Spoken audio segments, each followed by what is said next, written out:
it's Nick. I'm live at Nine Worlds. There are lots of geek meme t-shirts here. I don't understand most of them. This is because I am old. And yet, I'm recording this straight into my phone so I can pretend I'm like on a call, instead of recording my podcast.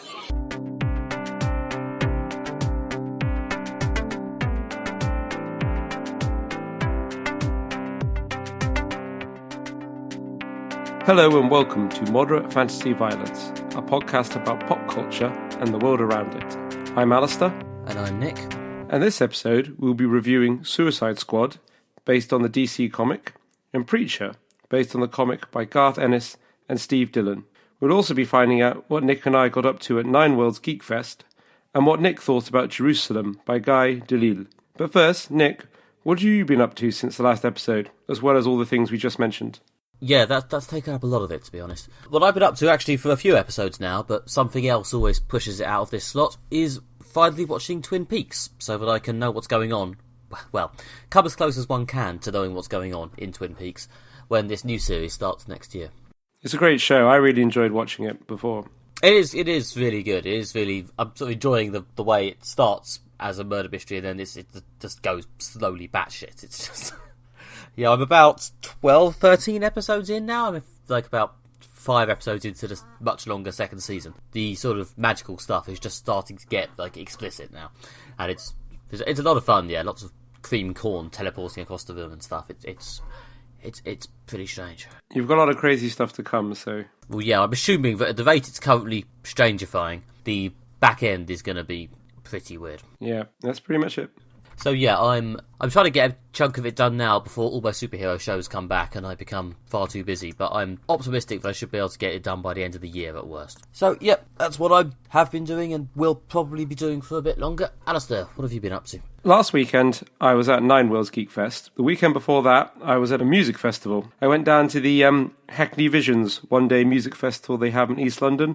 It was really good, a chance to find out some new bands. I went with a friend of mine who's a writer about music and stuff and has much more knowledge of up-and-coming bands than I do, and he put together a pretty good raft of bands for us to check out. I can highly recommend Bleached. They're an American pop-punk band. They were really awesome. I think the last time I was excited about pop-punk was in the late 90s, so that was good. I mean, they were really, really good. I highly recommend Bleached. There was also Yak, who were a really, really cool punk band. They were amazing. They were right at the end, and everyone was going crazy and like hanging off the lighting rig and stuff, and like jumping on stage, and like the guy was crowd surfing and stuff. It was pretty amazing. And also, we went to this really weird folk act called Let's Eat Grandma, which is these two 16-year-old girls from Norfolk doing really weird electronic folk music. That was really, really good. I saw you tweeting about them, and I actually, because I've been listening to a lot of Rebecca Mays just before then, for our last podcast, I was quite in the mood for some sort of slightly weird female vocals folk music. So yeah, when I heard you describing Let's Eat Grandma, I went in on the album, and yeah, it's really good, actually.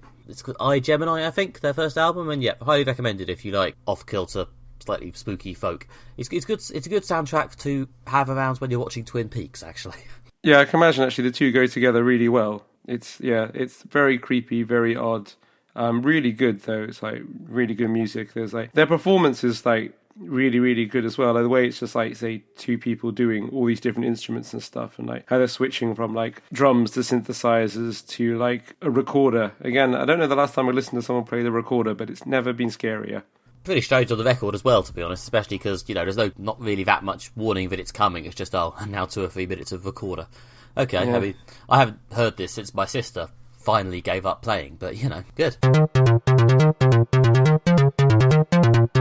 Hello, it's Nick here, reporting live from the sort of Thursday prologue, day 0, Nine Worlds night. We did the icebreaker quiz, and we came so low that I've actually forgotten where we came. Our team name, you can't take the quiz from me. If you don't get it, then tough. Definitely got the biggest cheer, I think. I think possibly just the winners got a bigger cheer than our amazing team name did. Beaten only in terms of audience reaction by the bit where there was nearly a violent revolt due to a slight mistake in an Only Connect grid. So, good start to the convention, I feel.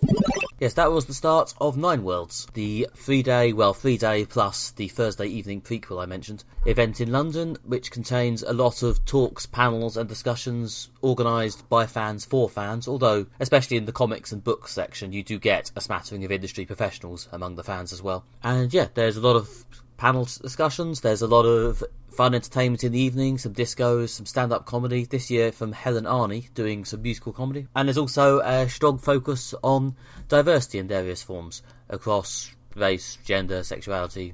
It's a very good event, it's a very positive event, it's a very interesting alternative to a lot of other conventions. There was a new venue this year, as well as, I think, a slightly different approach to the content. So yeah, we were both there as ever. We've got some bits and bobs recorded at the event, and we're also going to, I think, take the opportunity to do a bit of retrospective talking down of the whole thing. So, yeah, let's go. Alastair, what did you think of it all? I had a great time. Really, really good weekend. Yeah, I think this is my third time I've been to Nine Worlds, and this is the time I enjoyed it the most. I mean, it's matured as a convention. The people running it have got, they've learned and they've got better at things. The new venue worked really well. There was lots of space, the rooms were a decent size, meant panels didn't overflow as much, so that you had a good chance of getting to see everything you wanted to see. The staff were very friendly at the hotel. There was nice food, there was nice drinks. This was located in Hammersmith, the hotel this time, which meant it was easy to pop out to Nando's or Wetherspoons or Leon for food, which I did, all three of those. At different times. Those are the three places I went as well, although on only one of those occasions at the same time. So as a podcast, we have a very homogenous taste in food chains. Yeah, but the programme this year was exceptionally good. There were loads of really, really interesting talks. They had some very good panels. It's really a struggle to choose what could be my favourite panel. I don't know, Nick, do you have a favourite panel? I do actually have a bullet point marked good panels, although showing a similar problem, I haven't actually bolded one or anything to say which was best. Probably the panel that I enjoyed most, certainly in terms of fun and lively discussion, which, had a good bit of back and forth, panellists who really knew what they were talking about, was a panel on the apocalypse, or to give it its full technical name from the Nine Worlds programme, excuse me while I unfold the Nine Worlds programme, The End of the World and Why We Love It. The panel included Rob Bofford, Alia Whiteley, Lavi Tidar, Nate Crowley, Peter Newman and Layla Abu El-Hawa. Sorry to anyone whose pronunciation I've butchered as ever. But yeah, it was a very good discussion. It was very in deep on the idea of the apocalypse and, again, yeah, as the name says, why we love it, but also in terms of what different types of apocalypse there are, and, and thanks to the more serious contributions of Lavi Tidar, which did, I think, really help give it a bit of depth and flavour, a bit of consideration of, at the end of the day, we are talking about the end of the world and everyone dying, It might be cool in a tropey way, but it's actually quite depressing. The moderator, Rob Bofford, was very good. He didn't let us dwell too much on the awfulness of it all, but it was a good, nuanced discussion. I enjoyed it a lot. So I think that's probably the winner. Have you worked out a winner yet? Well, one of the things I like the most about Nine Worlds is how it really celebrates the diversity in geek culture. And so one of my favourite panels I went to this year was a really interesting one on Chinese science fiction, which wasn't something I knew much about before. I just left a panel organised by Christine Ni on Chinese science fiction. I learned a lot. I especially learned about how Chinese history has influenced Chinese science fiction. That was really interesting. We learned about how Chinese science fiction is going through a renaissance. Recently, last year, The Three Body Problem won the Hugo Award for Best Novel, and there's a lot of interesting science fiction works being published in China right now. There's quite a diverse range of authors publishing different stories in China, tackling a range of contemporary political issues, exploring sort of Chinese culture and Chinese history, as well as tackling global issues. That's all very interesting. Got a really good recommendation list of authors to look into and to check out. So I'm hoping we can recommend some Chinese science fiction in the podcast in the future. And outside the panels, although I assure you we will be getting back to panels, was the Friday Night Entertainment featuring the comedy science musician Helen Arney, who turned up to do her solo stand-up hour Voice of an Angle, which, despite a bit of technical jiggery-pokery around the start, I think she ended up coming on quite late and having to do her sound check across everyone else. It was fine, though, because I actually ended up managing to go to another panel I really liked, the good stuff on good comics, during that period of delay, so I'm not really complaining. But yeah, Helen Arney, very good, very funny. Yeah, she was really, really funny. And also, 'cause she did a sort of sound check in front of the audience, which was basically a great opportunity for her to engage in witty repartee with the technicians and the audience. So she is just one of those people who's just like effortlessly funny. Yes, and she did Perfect Love Song by the Divine Comedy, which is a slightly more obscure pick, but a song I really love, so that was quite good. Yeah, it was very funny. Yeah, that was our entertainment after a hard day of panels. Another panel from my amazing panels list, of course, was... Again, another good thing about Nine Worlds, they have these very specific angled panels. Like, other general geek conventions will probably just have, like, a Star Wars panel or a couple of Star Wars panels. One where they talk about the original trilogy and one where they talk about the prequels or something, I don't know. Nine Worlds had a whole hour on the costume design in Star Wars, and it was really good. Hello, everybody. This is more of a social experiment, really, in that I'm in the Nando's near the hotel, and I'm, to be honest, curious if this will be at all audible. But yep, good afternoon at Nine Worlds. Excellent speech on Star Wars costuming from Gavia Baker-Whitelaw, whose podcast, Overinvested, I think I mentioned elsewhere in this episode of MFV, but we've already recorded. Anyway, it was a good talk. It's been a fun afternoon. Also, saw a Doctor Who panel, including Pete Dillon Trenchard, whose podcast, Mostly Made Up Doctor Who episode guide, is also good. So yeah, this was a good bit of podcast recommending admin. I'm still in Nando's. I've eaten my chicken. I hope that some of this will be audible. So yeah, in case you didn't believe the Nando's part when we said it earlier, I had to actually record there as well. But don't worry, guys, there isn't a clip from Weatherspoons coming up. I wouldn't do that to you. But yes, Gavia Baker-Whitelaw, who gave that Star Wars talk, is also a prominent fan writer, and I think she's hello_Taylor on Twitter. And I think, Alastair, you saw her on a couple of panels as well, didn't you? Yeah, well, she also writes for the Daily Dot, which is a geek culture news website. She sort of corresponds on geek culture for them. So I saw her on a panel with Laurie Penny and Rennie Edo-Lodge talking about journalism in the age of social media. That was a really interesting panel. It was a good one when they kind of mainly took questions from the audience and people just asked questions around what journalism is like in the 21st century, what considerations there are about social media, how to approach various contemporary issues. Online harassment was discussed, how different people got their start, the different approaches to writing. It was a really fascinating panel, really interesting, very positive people, saying some inspiring stuff. Yeah, well, if we're talking about, journalism and social media and the intersection of the two, Laurie Penny's, pretty A-list example of that, I guess. Yeah, I saw a couple of panels with her on, and she is, really interesting, has a lot of great opinions. I really like her writing on politics and, her interest in geek culture, so both of which are firmly up my street. Coincidentally, I saw Laurie and Gavia on another panel. This was a panel about comics. For this panel, they were also joined by Sam Wilson. This was a panel on what gives you hope in comics. What is there to get excited about and interested in the future? I just got out of a really interesting panel on what comics are inspiring people and giving them some hope in this dark time that we live in. It was a really interesting talk, lots of great recommendations. I'm going to try and summarize the ones I can remember for you guys now. Ireland, published by Image, was one that was recommended. A lot of people on the panel had a lot of praise for Saga, also by Image Comics. And there was a lot of people really liking Bitch Planet, also by Image Comics. I think Image Comics were recommended very highly in general. People also like Unbeatable Squirrel Girl, published by Marvel. There were also recommendations for webcomics, including Homestuck and Checker Please, both of which you can find online.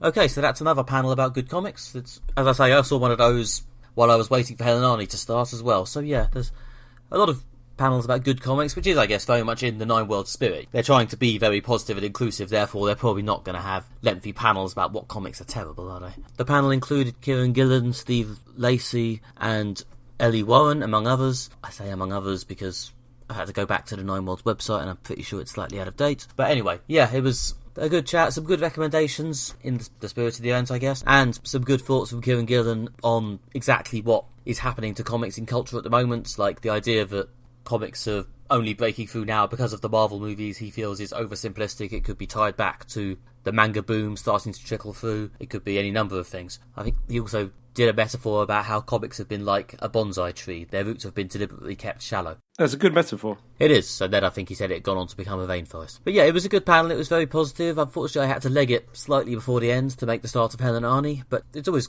nice to come away with a good feeling about comics. Aside from the general good feeling about comics I have all the time, obviously. Of course, still on comics, the Segway engine is getting some good work out during this section. One of the few panels we both went to, because we ended up diverging for the most part in our panel choices, was the very enticingly titled Was Magneto Right panel.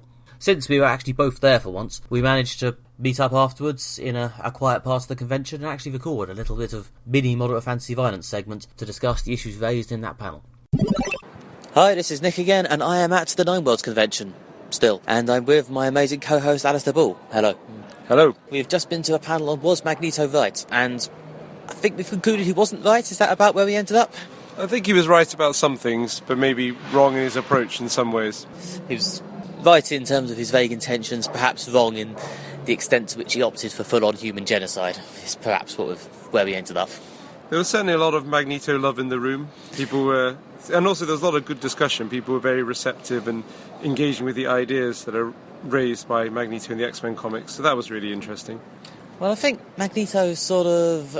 I don't know, I think he appeals more to modern activism in that he actually does stand for doing something, whereas I think Professor Xavier's I am an old white man, can't we all just get along, has perhaps not aged well from when it was dreamed up in the 60s, 70s. Yeah, I think so, and also we're going through an age of political activism right now, so I think people want that represented in their culture, and they've also, I know as the political events cycle around similar to they've been in the past, then we experience the pop culture that reflects that in the past. I mean, people made the point that sort of Magneto and Xavier are sort of ciphers for Martin Luther King and Malcolm X, and there's the debates that centre around their activity in the past are coming up again, so people are also getting interested in X-Men again. Yes, and also, as I say, those people are quite a long time ago. And yeah, as people also said, in the comics there has been a lot of depiction of a younger generation of characters moving past them. I mean, in the comics they're depicting Scott Summers, like Cyclops, as becoming the new big mutant leader.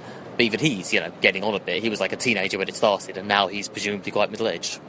Yeah, I guess so. It's just really interesting how, debates moving on, and now, Magneto saw himself as the future. Now he's very much the past, and you see that in, older activists or older, political people that they feel that, movements have moved on from them, left them behind, maybe got away from what they believe it should be about. It's interesting, it shows how political movements change over time and how the X-Men have changed over time.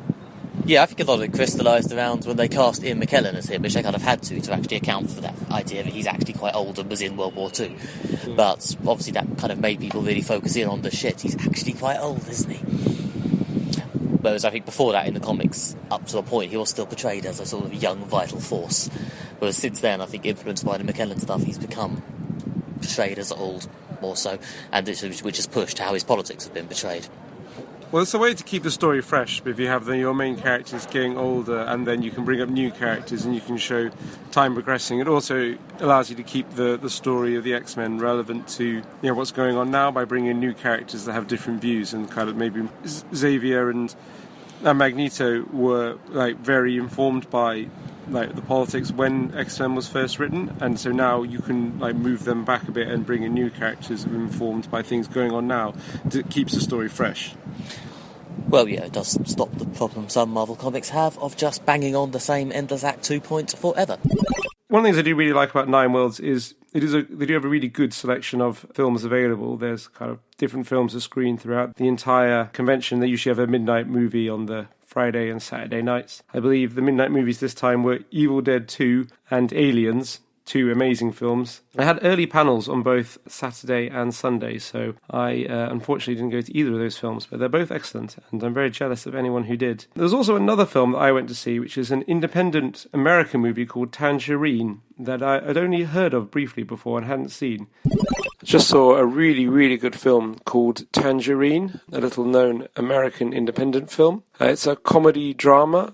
It's unusual in quite a few ways. The main plot is about two transgender sex workers, both of which are played by trans women. There's quite a few trans characters in this film. I think it's probably the film I've seen with the most trans characters. It's got some very interesting depictions of both sex work and trans characters.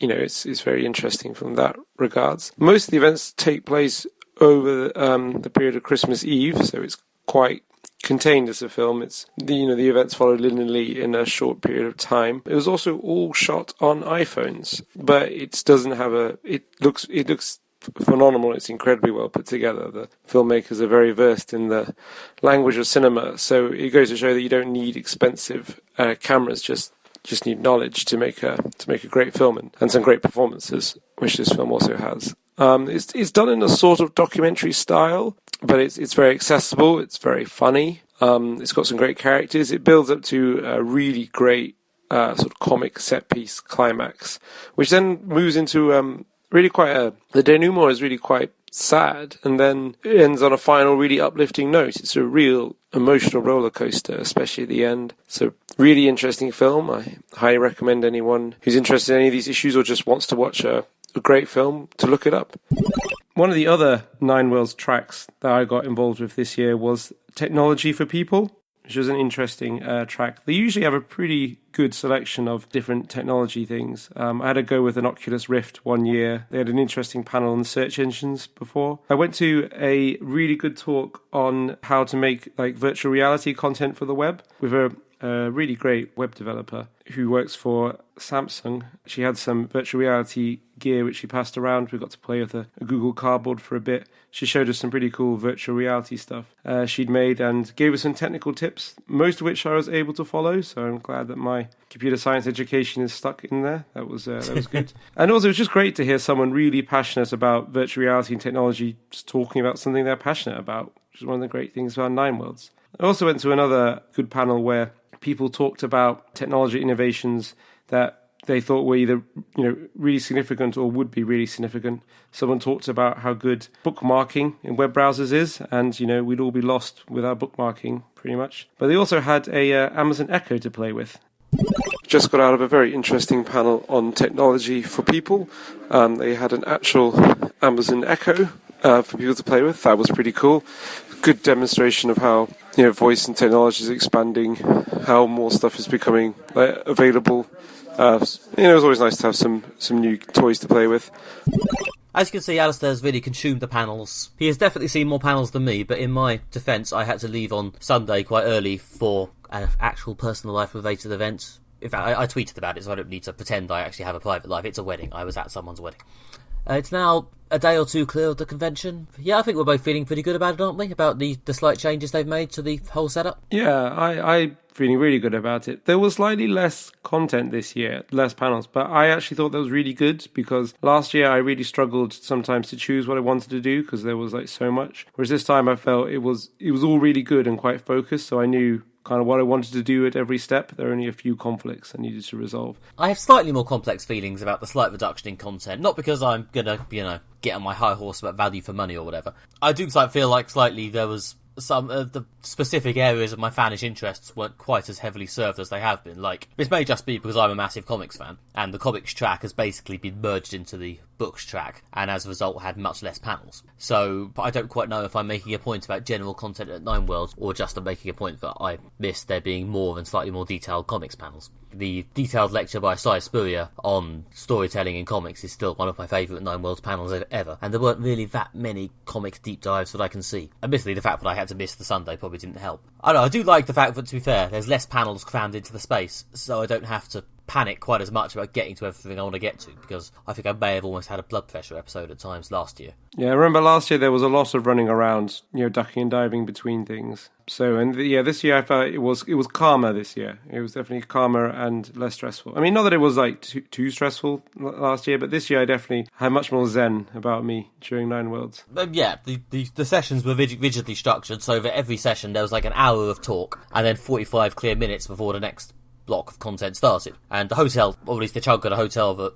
was hosting sessions, is not actually that big. So 45 minutes to get from panel to panel gives you time to, I don't know, wander around a bit, talk to someone maybe poke a few things at the expo, do your toilet water breaks or whatever it is people do. It was easy between each panel to be able to. There's plenty of time to get some food, go to the bar, chat to a friend and stuff. Make sure you're in plenty of time for the next one. Update your Twitter. So it was very well paced. The atmosphere at Nine Wells is just so good. It's just such a tolerant, relaxed, friendly, fun, welcoming atmosphere. I think that's really the best thing about it for me. It's just like how nice and friendly and accommodating it is. It really makes you feel welcome and valued and part of a community, which is really nice.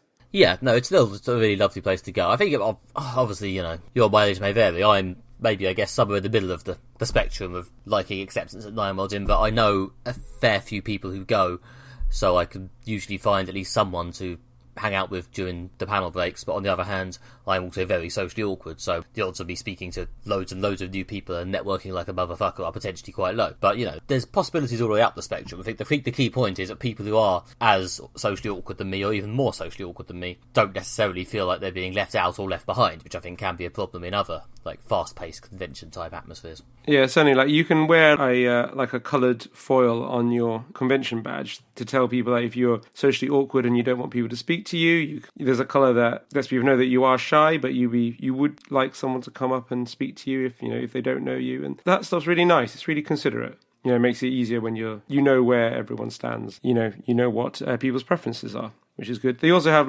badges that you can wear that tell people what pronouns you prefer, because this is a very inclusive convention. So you can wear a badge saying what pronoun you would prefer. And things like that really show that they do care about making everyone feel welcome and included. Yep. And I played both Werewolves and Cards Against Humanity and won on both occasions. So I felt very included in the experience of winning that I was having by myself.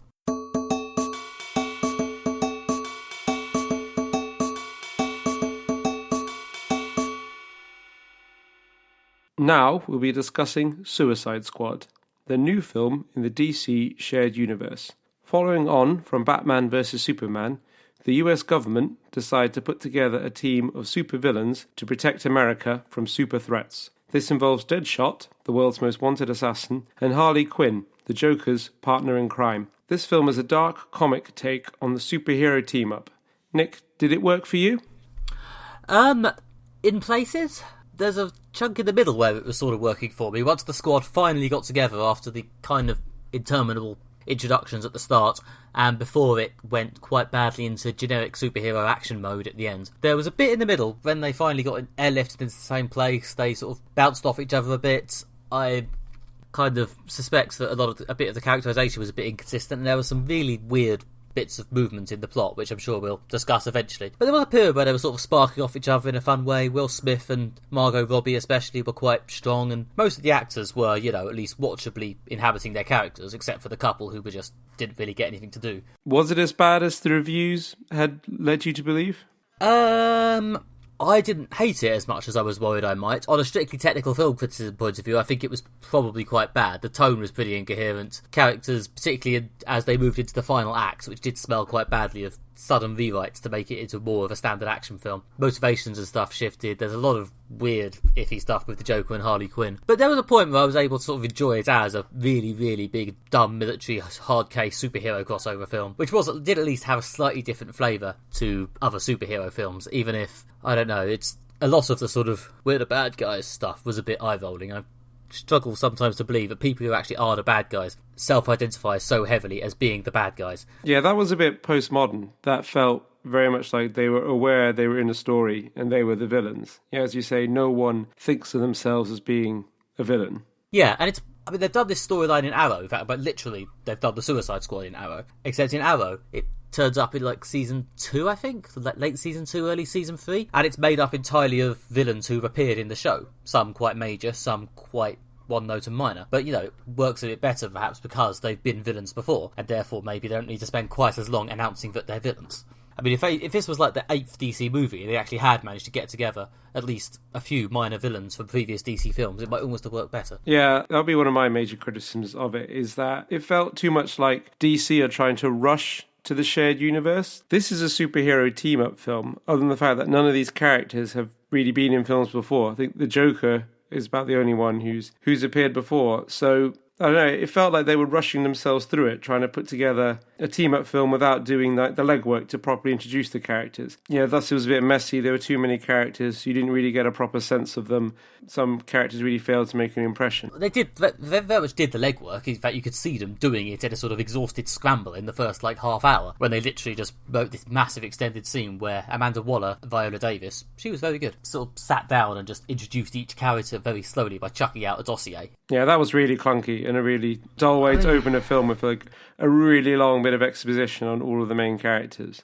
Some of the little vignettes were kind of fun, I guess. I mean, or maybe just Will Smith's and, I don't know, Harley Quinn's was alright, I suppose. And some of the little jokes in the on-screen text was sort of fun. But it got a bit tiring by the time you've got to the sick one, and it's like, and this is Captain Sparky, also known as El Diablo, and this is the Boomerang Man, otherwise known as Captain Boomerang. It's like, I enjoyed how many different ways they had to say of excusing them having a weird alias. Yeah. The papers called him Captain Bob, known on the streets as Mr. Spanky. Yeah, some of the characters it was utterly cringeworthy. I mean, Captain Boomerang is something a 5-year-old would come up with. He's Australian, and his main ability seemed to be being Australian, and he has a boomerang because he's Australian. He also is constantly drinking a tinny.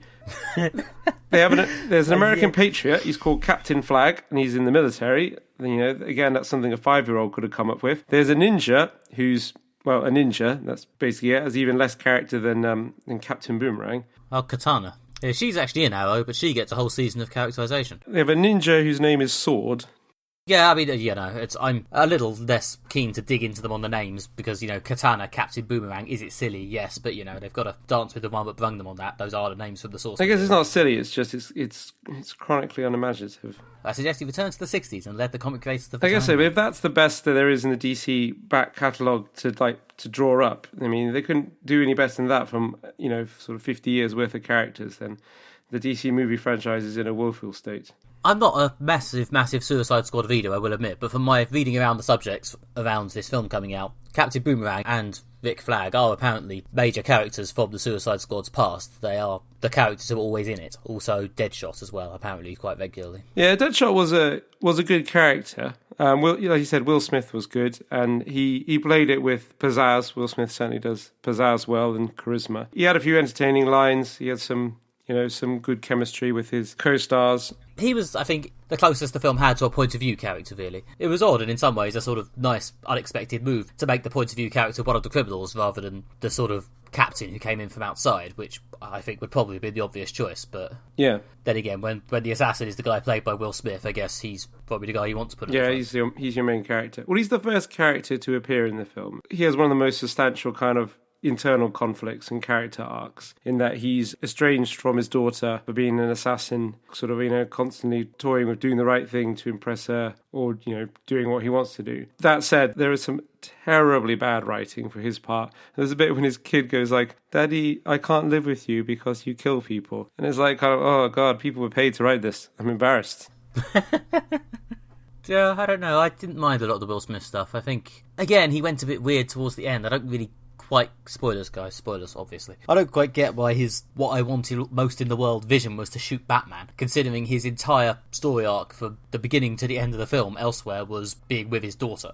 I mean, I guess the idea of it is if he shoots Batman he gets to be with his daughter, but it's a stretch. Yeah, that didn't work. We went through my general impression of the film. What about you? It wasn't as bad as I expected it to be. I wouldn't say it was one of the total train wrecks that I've sat through this year. It was certainly less boring and lifeless than Warcraft. It had better characters and better pacing than Independence Day Resurgence. And it was not as dull and pretentious as Batman vs. Superman. This film actually had some jokes, bit of humour. And, and it also had a varied colour palette. This was positively Technicolor compared to Batman v Superman, which seemed to be grey and brown. It was, although that was only for, I don't know, I felt like once they actually went to the city and got to work, it did become a bit grey and brown. Yeah, that was true. But compared to Batman v Superman, this film had some sort of colour and sparkle, which was nice. It had some good performances. I thought Margot Robbie was very good as Harley Quinn. I think they did really good jobs with some quite badly scripted characters. The plot was what? Tonally inconsistent. It seemed they were trying to do basically an army movie and a superhero movie. They managed to hit every single cliche of an army movie, then hit every single cliche of a superhero movie, then come back and hit the army movie cliches again so that you didn't forget. Throw in some superhero cliches for a finale,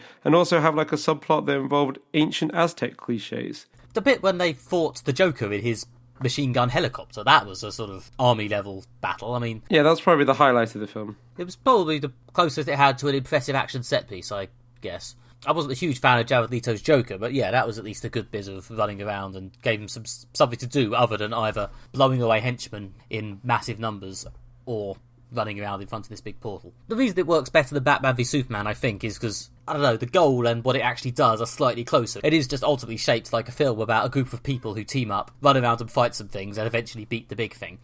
It doesn't strain quite as desperately to set up a massive shared universe. It doesn't try and pretend it's making some massive philosophical point about the nature of reality or whatever it was Lex Luthor was banging on about in Batman v Superman. Yeah, ultimately, as a film about a few people running around, shooting and stabbing, and occasionally making mildly amusing quips, it does at least come close to achieving that, although, as I say, I felt it dropped off quite badly at the end and started quite slowly as well. Yeah, I think you're right. That definitely the less pretentious, traditional, sort of superhero team-up thing worked better for this. The idea they were clearly doing what was, a popcorn summer blockbuster. They weren't trying to make something that was going to be considered great art as well as a blockbuster, which is what they aimed for with Batman vs Superman, but they managed to miss both great art and entertaining summer blockbuster. Both of them by quite some distance. Yeah, I mean, honestly, the plot doesn't stand up to intense scrutiny. Like, I've listened to a few lengthy podcasts about this film now, mostly the Overinvested episode and the Cinematic Universe episode, both of which are good if you want even more detailed analysis of Suicide Squad than we're going to be able to give, because those are like 50-minute, or in one case like 2.5 hour podcasts about nothing but Suicide Squad. Yeah, there's points like, why is there a bit where the stuff at the start with Rick Flag and the Enchantress is represented in flashback as if it's new information when there's literally no new information in it? It's just Will Smith finding out something we already knew and the sequence being replayed in a weird revelatory way. Why do they have to fight their way to the top of that tower when all that happens when they get there is Amanda Waller strolls out and just gets in a helicopter? Yeah, that didn't really make any sense. They wanted the twist where they were like, you're going to get someone really important, and it turns out it's actually Amanda Waller. And much as I enjoyed Viola Davis as Amanda Waller, that particular bit of plot was a bit batshit. Yeah, it felt like quite a lot of an anticlimax. It felt like plot for plot's sake. So we've got this team and they're going to go on an adventure, and the reasons why aren't particularly important. There's a good joke in there somewhere, which I did get and laugh at in the cinema, to be fair, where the whole middle chunk of the plot is you've got to go up the tower to rescue someone incredibly important, and then they get there and then she just goes, it's me, of course, who do you think it was? Yeah, that I'm not against that joke. Yeah, I'm going to give the scriptwriters the credit of assuming they actually did have that joke in mind, and I haven't just impressed it upon the film myself. It's probably best to give them the benefit of the doubt. Although, later in that same sequence, she casually murders half her, lackeys. For no reason, and again. Fucks off! It's like, if they're not authorised to be there, then get someone who is, for God's sake. Or get a robot. I don't know. It's just... Although I did enjoy most of Amanda Waller stuff, that bit did strike me as a bit sort of something you come up with when you're really high on Red Bull in a meeting, trying to come up with a way to make your character seem badass. And then, before she leaves, she shoots all the admin staff. Harsh. A friend that we saw the film with made this point, which is that a lot of it seemed like they were included because they would make great images or be good set pieces, but not really contribute to the plot. There's a bit when the Joker's lying on the floor of his room and he's surrounded by about 1 million knives and huge numbers of guns, and it's a pretty cool picture of the Joker and all his weapons, but it's because the whole scene doesn't really work in the film. It needs to be cut, but it's there because it provides a good image. And again, Amanda Waller shooting all her staff for seeming no reason, I know, is a good scene, but it doesn't contribute anything to the plot. In fact, it kind of, in some ways, is completely inconsistent to what came before it. It wasn't even a good scene. At least the Joker bit did look cool. When Amanda Waller started randomly shooting her IT people, I was just a bit sort of, what the fuck was that? Yeah, I mean, and also, the villain is an ancient Aztec god. The villain in general is terrible. Even by recent, quite weak superhero film villain standards, terrible. The villain has all the criticisms that I would give to the Power Rangers, and as I said, if I can criticise your story, or your superhero film, with the same criticisms I level at the Power Rangers, you've veered off quality by quite some way. I mean, she has an army of faceless putties, basically. They are the putties from Power Rangers. They just look slightly more boiled. Yeah, so she's an army of faceless, characterless putties for the superheroes to punch to add some tension to action scenes. And at the end, they fight her sort of boss henchman, who's her brother, and she just stands there and watches. Like, I could get involved in this fight. I would just stand aside while the heroes defeat my henchmen, and then I will fight them myself, and then I will kind of offer them a partnership after they killed my brother. And also she's making some hole in the sky for reasons that are never fully explained. Yeah, it's Cara Delevingne not acting very well. Sorry, Cara Delevingne. Serving mainly to stand there with a string bikini belly dancing whilst her putty villains things fight the heroes, which is a bit meaningless for the middle chunk of the film, and then becomes properly annoying in the final third when it gets clear she's not really going to do anything. She was just there to dance in a string bikini, which, I'm not someone who automatically notices poor or slightly over-sexualised portrayals of women in films, but between Harley Quinn and the constant loving, leering shots of her ass, and the Enchantress's main character trait being does magic, wears string bikini, this wasn't really breaking any new ground in gender portrayals, no. No, it's not doing anything for the accusation that superhero films are sort of teenage boys' masturbation festivals, and there's no great roles for women in this, apart from the Amanda Waller part. Well, the Amanda Waller part is what it is. It's basically the Samuel L. Jackson part from Avengers, only slightly more hard-ass. Yeah, and the actual ending, I felt, was a real cop-out. Again, we're going sort of really hard spoilers right now, but,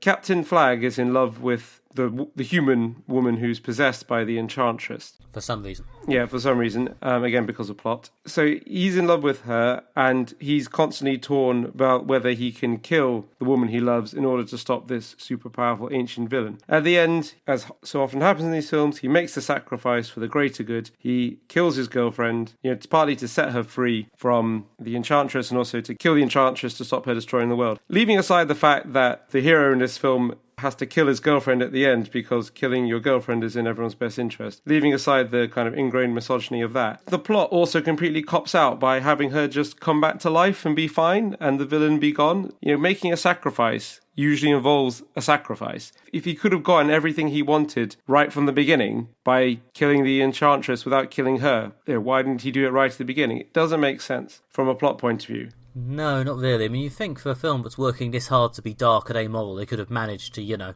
follow through on the sacrifice. Yeah, exactly, yeah. The ending as a whole, as I've sort of implied before, it went from these sort of fun, if stupid and weirdly motivated action sequences. Like I say, there's a good bit with the Joker's helicopter, which probably doesn't make sense if you think about why people are doing things, but was quite fun and entertaining to watch. That ends, and then they just sort of plod around a bit. They suddenly start talking about each other in like they're best friends. One of them refers to the others as family at one point. Like, I've already lost one family, I'm not going to lose you too. Didn't you meet each other this morning? Not even in movie terms, but in universe time. You've known each other for 2 or 3 hours tops. And then they go and fight a big portal with some grey dispensable henchmen coming out of it, which involves just stopping some magic woman from waving her hands around. For a film where the main selling point has been they're a military wetwork squad rather than superheroes, it's a bit more amoral, it's a bit more dark humour. Even if they had executed it brilliantly, until then that tone had at least been there, and after that it becomes really generic and annoying. I mean, there's one character who turns up, joins the Suicide Squad. He doesn't even get a dossier or a flashback. And funnily enough, he's killed about 5 minutes later. That was pretty terrible, yeah. They could at least have, committed to the surprise and, built him up as if he was a full member and then killed him. But the team had assembled and someone just drove up and threw him out of the car. And it's like, oh, and there's also this guy. Then he gets about 10 lines, then he dies. Yeah, exactly. It was just so obvious and just so badly written. I think based on a lot of the advertising and stuff, I think they clearly wanted this to sort of be the DC version of Deadpool to an extent, the sort of anarchic semi-comedy superhero film. One of the things that made Deadpool so great was that focus on just Deadpool and like him as a character and giving him a proper story. That's a bit restricting though. I mean, what you're basically saying is no teams, small films only. No teams to introduce large numbers of characters. You can have teams if you've built them up before in their separate films. I mean, maybe usually it's you arguing on behalf of old school cinema, but I'm sure previous films have had more than one main character without needing to give them spin-off films beforehand. I know, what if you handle it well, but so we've seen quite a few train wrecks that haven't handled this process well, so... Yeah, I don't know. I think it could have worked. I think I would have liked to have seen the film with the sort of the Deadpool-esque sense of humour, but unfortunately the jokes weren't quite funny enough to make that work, and a lot of the darkness and rebelliousness felt a bit PG-13, which it is a PG-13 film, so... Yeah. The idea of introducing a whole team in one film is... I mean, the Guardians of the Galaxy managed it. Yeah, but they had less characters. It's true. I think, yes. I mean, you are right to the extent that there's, 9 active characters in this film? 10? There is a sense that the focus is definitely on, I think, the core triad of Waller, Harley, and Deadshot. Those are the 3 who actually get, characterisation. Yeah, they're the protagonists, and they get more of a plot arc. So, yeah, I think there's an attempt to sort of limit it to that, and just accept that most of the rest of the characters... even the Joker, to an extent, are just sort of backdrop. Yeah, the Joker, I wasn't particularly impressive. I don't think Jared Leto did a great Joker. I'm not really sure what he brought to the part. I mean, I thought the Harley Quinn character is a good character. I mean, it's a character I've liked in the sort of handful of Batman comics I've read, in my life. And it's a character I remember from the Batman animated TV show, which those people who grew up in the 90s will have fond memories of, I'm sure. But, I thought she's a good character. And the Joker in this story didn't really work, apart from he did have that one quite good action scene. But, there was a degree to which by making Harley Quinn very much kind of a product of the Joker, that, she was his, psychiatrist, he almost basically took over her, molded her and corrupted her into what he wanted.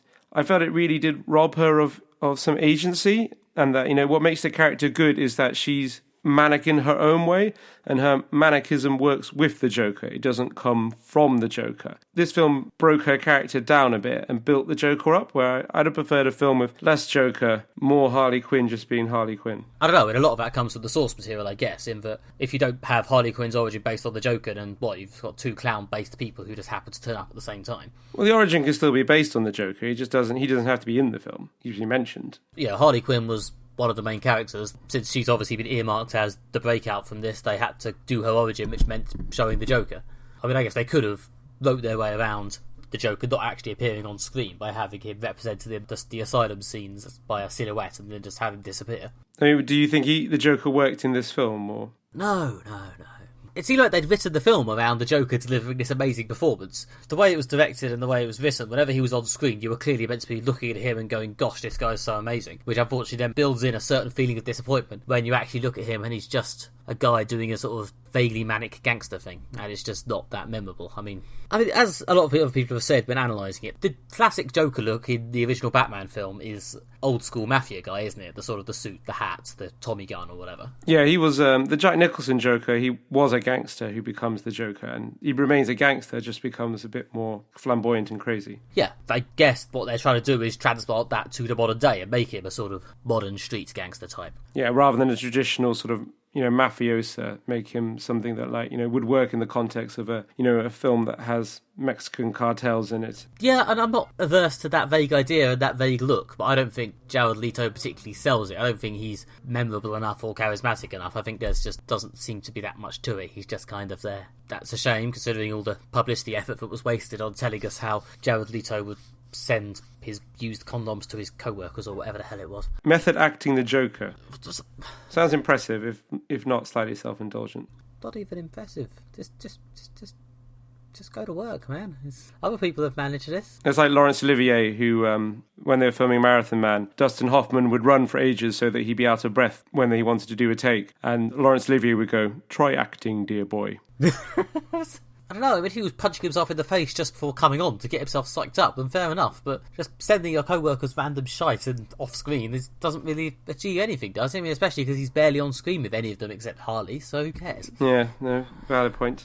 But yeah, the relationship with Harley Quinn, I don't know, I think it's obviously portrayed as a sort of abusive relationship, and you're sort of waiting for the moment where she breaks free of it, which might have been paid off better if she'd actually done that at the end. Yeah, because the very end of the film is the Joker breaks into the prison to rescue her at the end, and they kind of have a traditional Hollywood she's in his arms at the end. I kept waiting for them to do a shot of Margot Robbie looking maybe sort of reluctant or uncertain or scared or confused or something, to try and maybe give us the impression that her adventures with the Suicide Squad had made her wonder if she really wants to go with the Joker, which wouldn't have excused some of the weirder decisions throughout the film, but would at least have made me feel like we got somewhere with that. It would have given Harley Quinn some agency. And I do feel this film took some agency away. And if she realised at the end of the film that she wanted to be her own person and spend time with her friends rather than just do what the Joker wants to do all the time, that would, I felt, would have been a better character arc. It just didn't really move her beyond the pining. There was the bit where the Joker... Did the Joker push her out of the helicopter? Did she just fall and he didn't catch her? Which one was it? It happened so fast I actually didn't really notice, but she fell out of the helicopter at one point.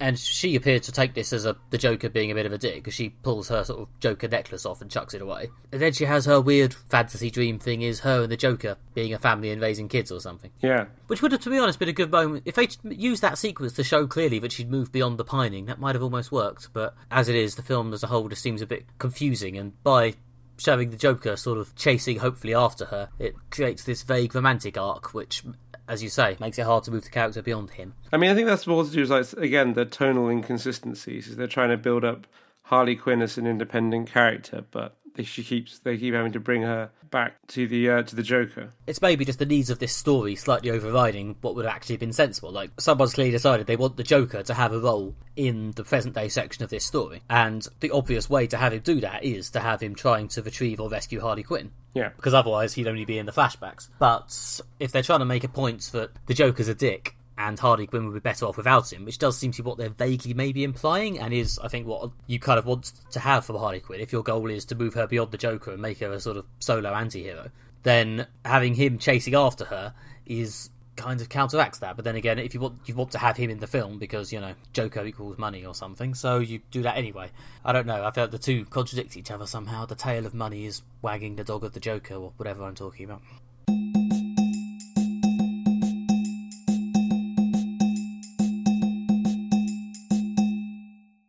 Okay, and next we're going to talk about the whole of Season 1 of Preacher, the DC Vertigo comics adaptation, which finished up a few weeks back. We covered the first episode, and only the first episode, in episode 8, but now we're going to go full spoilers on the whole season, in which Jesse Custer, played by Dominic Cooper, meets up with the Irish vampire Cassidy, played by Joseph Gilgun, and his ex-girlfriend Tulip O'Hare, played by Ruth Negga, and they all sort of walk around town for a bit looking for God, and then at the end of the season they eventually find him. Or do they? So yep, we've both seen the whole season. Spoilers ahoy. Alastair, how did you find it in the end? Yeah, I liked it as a show. It got better as it went along, and it started well, but I felt it did really get better. Around sort of episode, sort of 7, 8, 9, it really hit strong stride. It had really good characters. It was a quite sort of complex and nuanced portrayal of this sort of small town American life. Each character was quite richly developed and had, sort of reasonable story and character arc, and the plot was really good. I especially liked Cassidy, although he was excellent. Just the character was brilliantly well written, very well acted. He was sort of, one of those scene stealing parts that whenever he came on screen, you were just kind of drawn to him. And they even managed to do a sort of love triangle between him and Tulip, and love triangles are usually disastrous and annoying, but this actually worked quite well. And he did the sort of sociopathic best friend quite well. Odin Quincannon, a lot of people I've spoken to at the show have really responded well to him as a villain. Jackie Earle Haley of Watchmen and Freddy Krueger fame. Yes, yeah, he's good. Again, he's a richly developed character. He's got a backstory about the death of his family. Where he's come from makes sense. And, the show's also got, this nice balance of fantasy sort of elements and more sort of small-town dramas. I quite like the tone of the fantasy. I thought, a lot of it was very interesting use of, ancient phones and coffee tins and... Yeah, it was quite lo-fi. Yeah, to be honest, it was so lo-fi that I did... Before I'd even watched the last episode, where they were forced to go a bit more hi-fi with it by actually having God appear on screen after a fashion. Yeah, that bit did feel really weird. It was a bit sort of, wow, we're doing actual on-screen high fantasy now, are we? Yeah, I guess when they got to the end, they had to kind of come down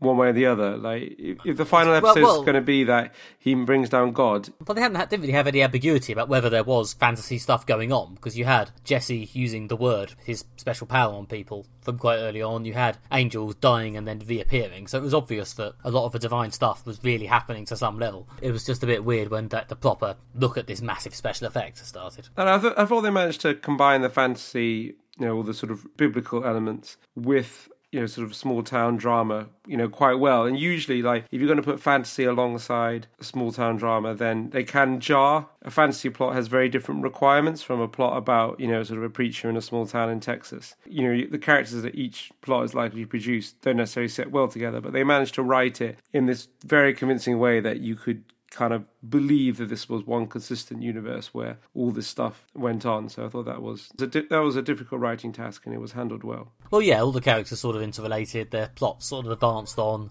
I don't know, the first half of the season, I'd say the first episodes, like 2, 3, 4, maybe 5, I can't quite remember exactly when it really kicked off to me, but there was definitely a point in like the first half of the season when I was a bit sort of, feel like nothing's really happening. Kind of feel like it's just the same few plots being pushed through quite similar beats every week.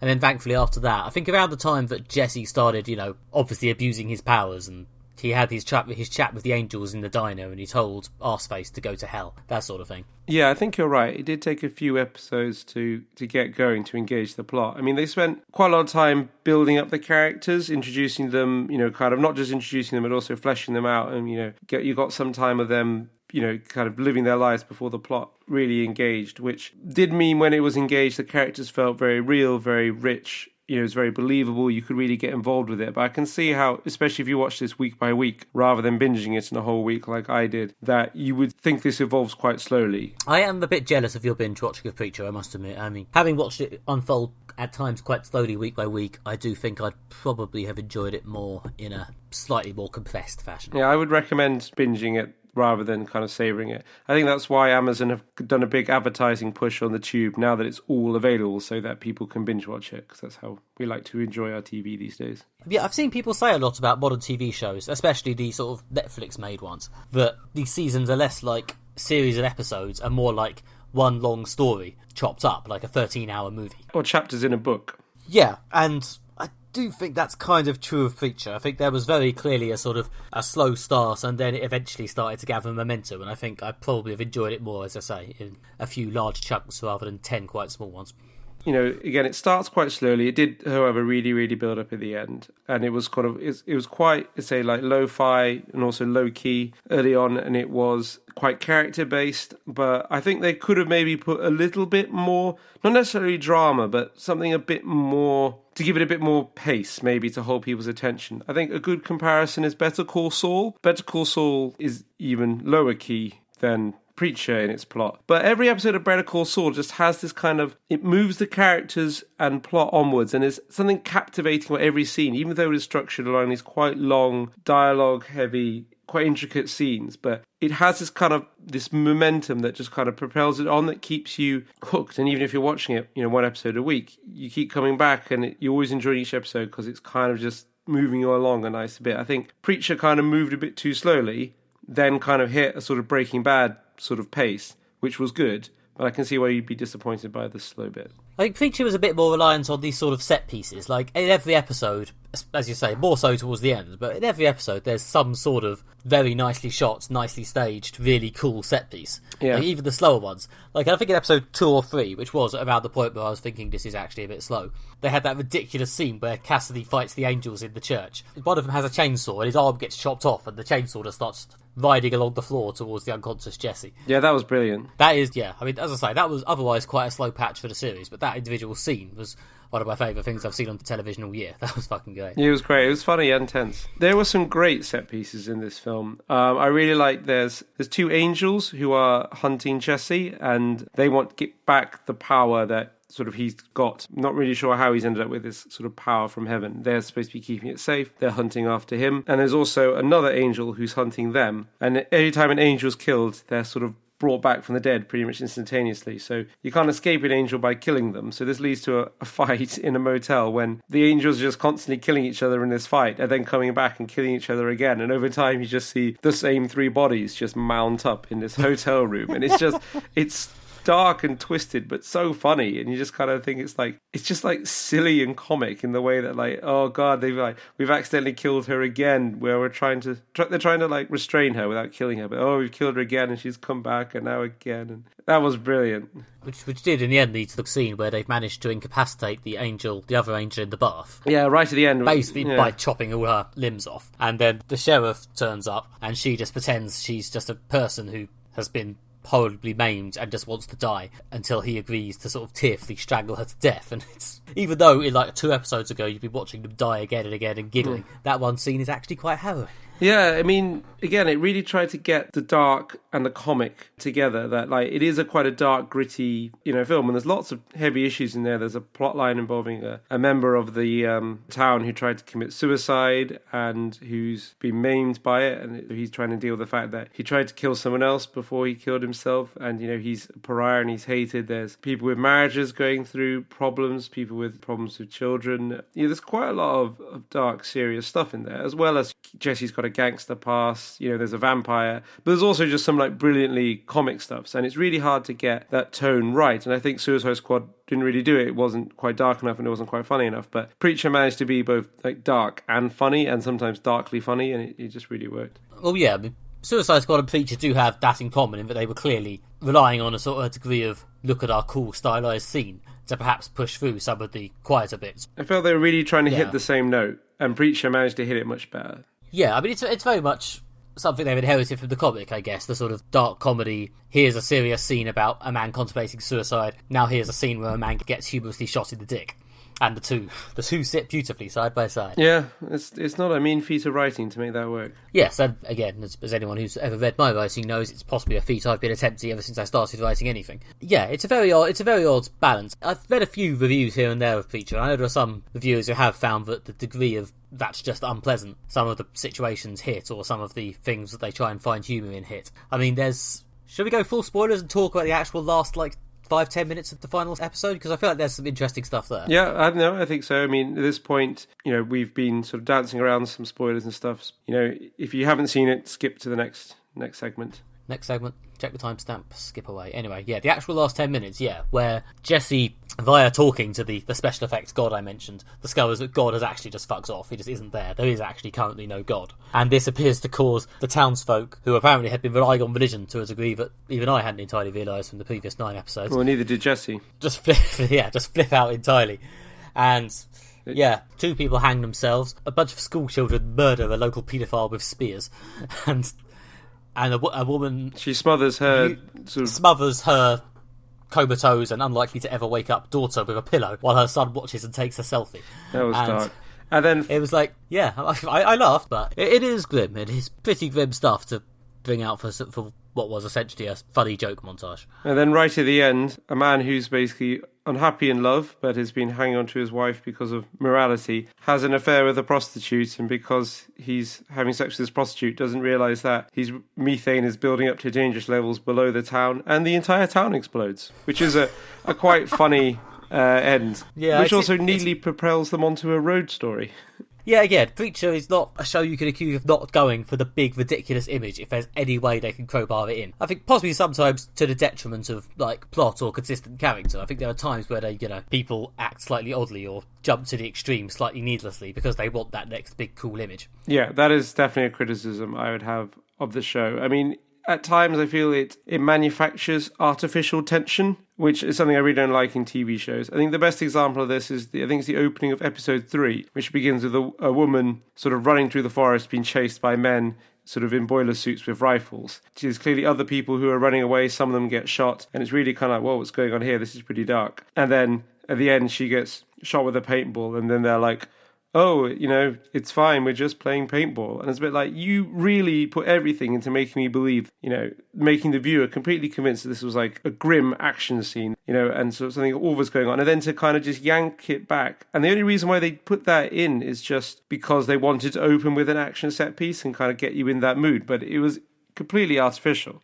If you play around with people's emotions like that, I almost feel like being betrayed by it. We did then find a body or a corpse or something grim, didn't they? There was actually a climax to that sequence that did actually propel them into something. No, it was plot. It was plot relevant, but there's no reason why they couldn't have started the episode with just some people finding a body. They had to throw in this kind of 3-minute set piece that creates an entirely false sense of tension, and it's not playing fair with the audience to do that. If you do that too much, they'll stop believing in anything that you do, and then they won't be interested in your story. I mean, it's like you're saying. I think sometimes they move the plot around or manufacture artificial tension in order to get the set piece they want, it's not necessary. I mean, you can do it a couple of times and get away with it, but if you do it repeatedly, you'll lose your audience. Yeah, I wasn't as annoyed by that as you appear to be, because, yeah, I think doing that over a whole episode would have been annoying.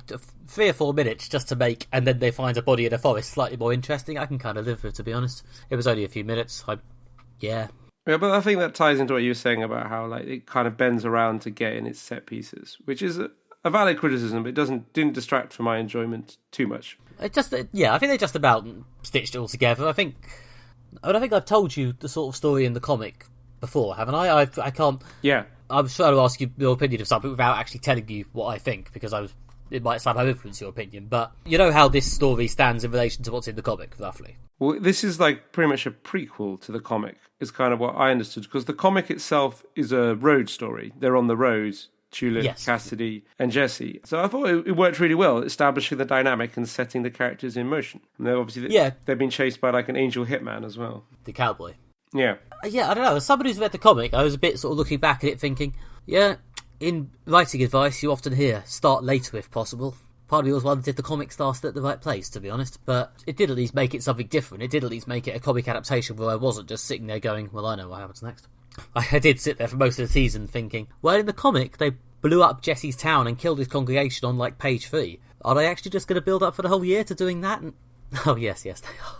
As with a lot of things in Preacher, I do, if nothing else, have to admire their balls, the sort of sheer dedication to ridiculous set pieces of, like, we're going to do a whole season of this, and then we're going to kill everyone except for the 3 main characters and possibly the one other who survives as a hallucination or something. I mean, they've left the door open that some characters could have survived. I mean, they don't show you too many characters actually dead after the town explodes, so they could maybe bring 1 or 2 back by saying they left town shortly before the explosion. But I think it would be not really playing fair with the audience if they use that excuse to bring back many characters. Well, yeah, I mean, Preacher, like a lot of comics, is published in these sort of collected editions of like 6 to 8 issues, and although it's not strictly rigid like this, a lot of the time, basically, each 6 to 8 issue arc, they go to a new location, meet a bunch of characters, have some sort of encounter with them, and then sort of move on at the end, having improved and or destroyed these new characters' lives to whatever degree. And I can imagine that's what we'll be sort of getting as a format, over the series 2. I mean, it may not be like kind of, location of the week or adventure of the week. I'm sure it will still mainly be arc plot. But I think there'll be more of a sense of momentum, more of a road story. There's 13 episodes. I won't be surprised if we get maybe split across like 2 or 3 locations or something. That sounds likely. It would be interesting if they can sort of, vary it up a bit and not just go, right, here's your home for the next 13 episodes. But then again, I mean, I know things like money are a fact. It might just have to be like that. I don't know if they can afford to have like 2 or 3 locations entirely built up and populated with new characters of decent actors in a season. And it also allows them to bring in some new characters in a way that isn't going to be hackneyed or artificial, so that should be good. But yeah, considering that Preacher has, as I think we discussed in the last time we did a segment on this, often been described as unadaptable or something. Yeah, this was a pretty good attempt, I think. It kept a lot of the spirit of it. Yeah, I think it was good. I think they did a good job of adapting an unadaptable comic. Yeah, I mean, a lot of it was very warts and all in that they, pulled across a lot of the, at times, slightly dubious OTT humour. Yeah. Whilst removing some of the bits that were acceptable in the 90s, but definitely aren't acceptable now. They also, I know, there was a lot of making fun of bits of religion and kind of exposing different aspects of religion. Although, on one level, though, the central premise of Preacher is that Christianity is true and that, like, the Christian faith is the way the cosmos is organised. So, in that way, it's sort of deferential to religion, much like Dogma. Although God might end up being a bit of a dick, but other than that... Well, we'll have to wait for Series 2 to find out where they take that plotline. Yes. Plus, Cassidy appears to really hate the Big Lebowski, which after our conversation the other week, I did appreciate. Yeah, that was funny. That was definitely funny that we talked about it. Although... I did like Cassidy, he was my favourite character, but in the first episode he's been chased by vampire hunters, and then he says repeatedly the vampire hunters keep finding him. However, I don't recall any vampire hunters reappearing after the first episode. I felt that was a plot line they left hanging that they could have and probably should have come back to at least once in the 10 episodes. Yeah, they've got their Season 2 renewal now. I'm sure they'll turn back up at the worst time possible. Last episode, I recommended Nick read Jerusalem, Chronicles from the Holy City by Guy Delisle. Delisle's wife works for MSF and is sent all over the world. While she works, Delisle looks after the children and writes a comic about the places where they live. Jerusalem, Chronicles from the Holy City is a graphic novel written and drawn by Delisle and covering his time as a stay-at-home dad while living in Jerusalem and trying to adapt to life there. I really like this graphic novel. It's a fascinating portrayal of life in Jerusalem from an outsider's perspective. But Nick, what did you think of it? Yes, I really liked this. It was very easy to relate to because he's very careful to, put everything he sees in the context of his experience of it. It's very focused on what it's like to actually live in Jerusalem, rather than getting too involved in nailing a narrative onto it. In contrast with Walks with Bashir, which we looked way back in the early episodes. I think that was like the first thing Alastair recommended. Episode 4 or 5, I think we discussed it in. Bloody hell, time flies. But yeah, in contrast to Walks with Bashir, it's not a political message or polemic, I don't think. Walks with Bashir sort of starts with this guy searching for the truth about his past, but it does very clearly go into making a point by the end. Whereas this, apart from a vague sort of sadness at human suffering, a sort of very indistinct sadness, it doesn't really, I think, try and make any major point, which I think does make it very easy to read and does make it very easy to sort of see it as some sort of, I don't want to say unbiased, because that's a bit of a annoying loaded term to use. I'm sure there's a degree of bias, because the other thing about it is how personal a lens he's using. It's very much about his experience, and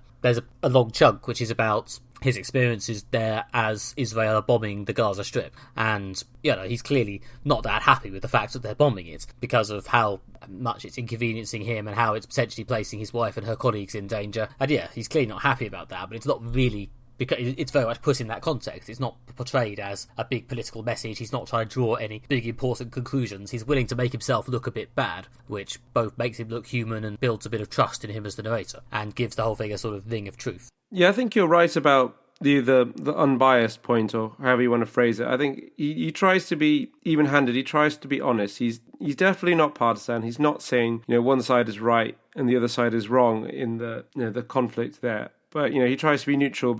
And he visits throughout the book. He visits different aspects. He visits lots of different people. Tries to see everything from different sides. He visits Israeli settlement at one point. He visits sort of both sides of the sort of divided community in Hebron. He visits Gaza at one point. I think he does a comics writing workshop. He does a comics workshop at an Israeli university at one point as well. Yeah. So he kind of, he travels to both sides. He sees both sides. He covers both sides of the history. When they talk about Hebron, he kind of makes the point that both sides have a massacre in Hebron. He talks about how the Temple Mount is sacred in Christianity, Judaism, and in Islam. He's trying to be, as kind of unbiased as possible and portray the way it is, at least to his personal experience of the way it is. As you say, he has to bring his own personal experiences and his own subjective experience to the story he's telling, but he tries to, make it as neutral as possible. And I think that's one of the reasons why it's a really good and really accessible book.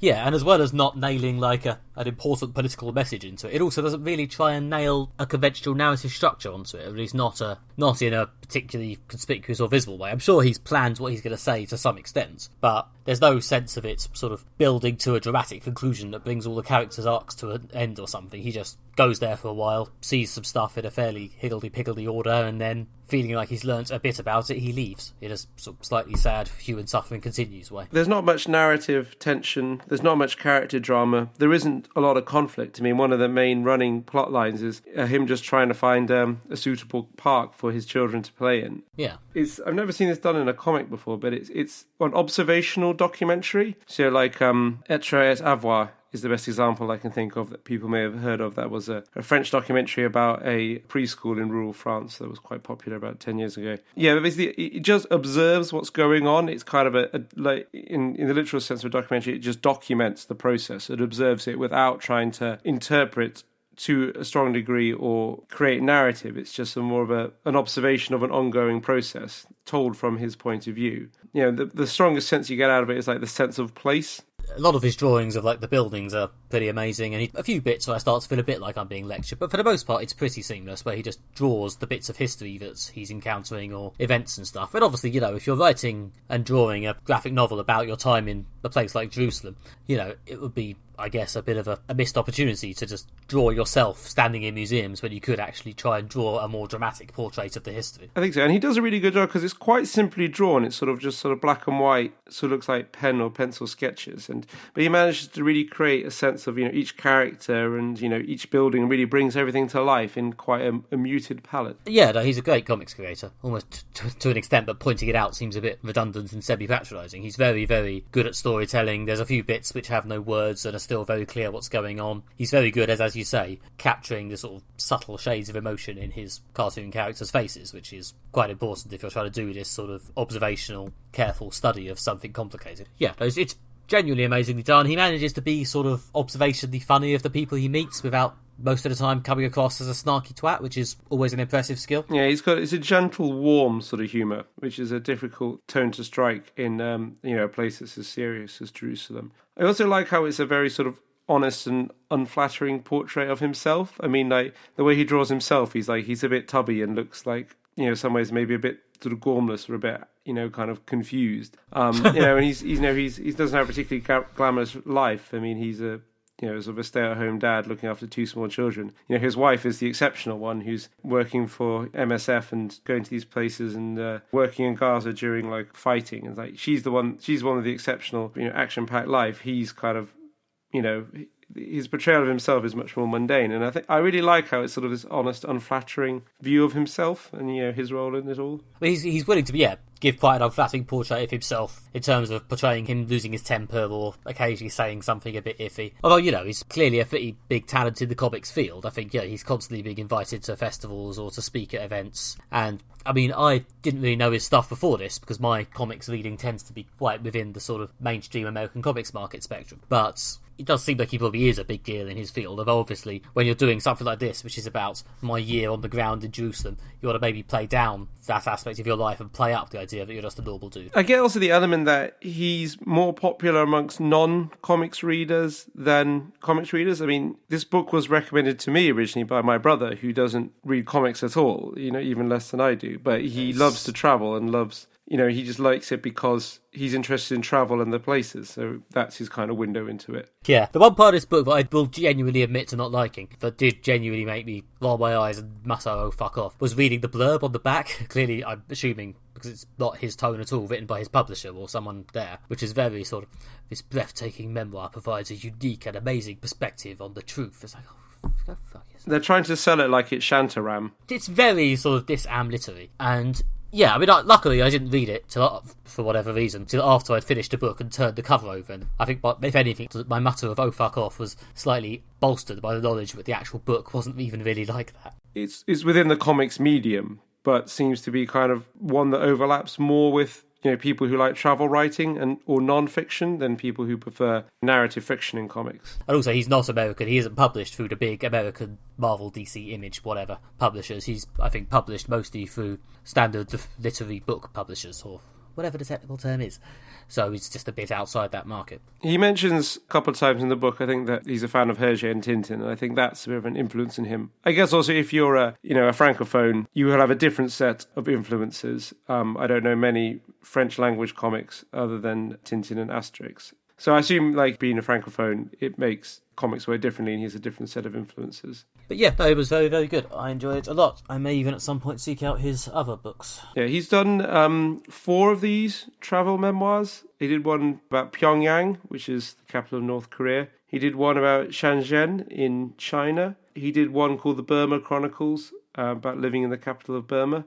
And obviously there's this one about Jerusalem. And all of them, I believe, are similar. It's him living with his children while his wife works as part of her job with MSF in these cities. So they're all on a similar ilk. Yeah. I hope to read more because he is a very good writer. Yep, this was really good. This is possibly among my favourite recommendations so far, actually. A++. So, Nick, what do you have for me for the next episode? Okay, well...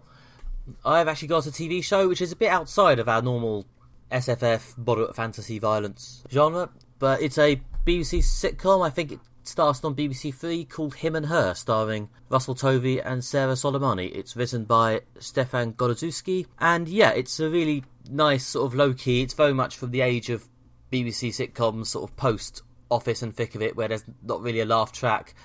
There's a lot of focus on silent awkwardness, but yeah, it's a show I really have a lot of affection for, because it's just so pleasant and uplifting, and with a sort of dark sense of humour. It's not blandly nice, because obviously otherwise I wouldn't watch it, but it manages to be sort of about the squalid grimness without being sad. Sounds reasonable. It's a show I've heard of before. I've heard people talking about it, but I've never actually seen, so actually it would be really nice to finally watch it. Yep, it's on Netflix. so that should make it easy for you and any listeners who want to play along at home to get involved with. And yeah, we'll have a chat about that in a couple of weeks. Excellent, looking forward to it. That's all we have time for. If you've enjoyed this episode of Moderate Fantasy Violence, then you can follow us on Twitter at MFV Podcast, or on Facebook, where we are Moderate Fantasy Violence. Yep, I'm also on the World Wide Web at moderatefantasyviolence.com, where we post the occasional related article or audio and so on. And you can, of course, review us on iTunes or Stitcher or any places I don't know about that let you review podcasts. We'd very much appreciate the good word so we can try and get this show out to everybody, basically, everybody. I've been Nick Bryan. You can find more from me at nickbryan.com, including, really should be some promotion for book 4 of my self-published crime book soon, and on Twitter as @NickMB. I've been Alastair Ball. You can follow me on Twitter at Alastair JR Ball. You can also find my writing at redtrainblog.com.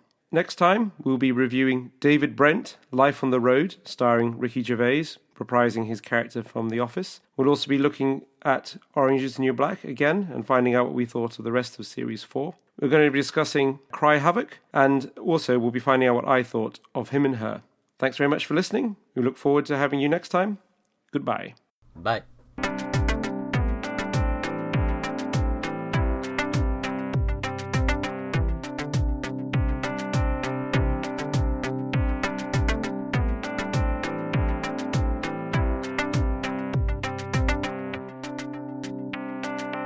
There was another shit on the last day.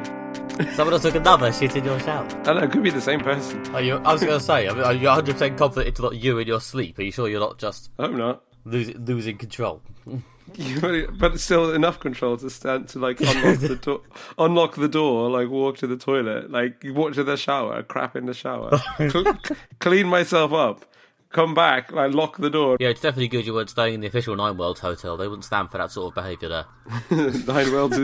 Nine Worlds is finished. Everyone, you have to go home. We found a poo in the shower.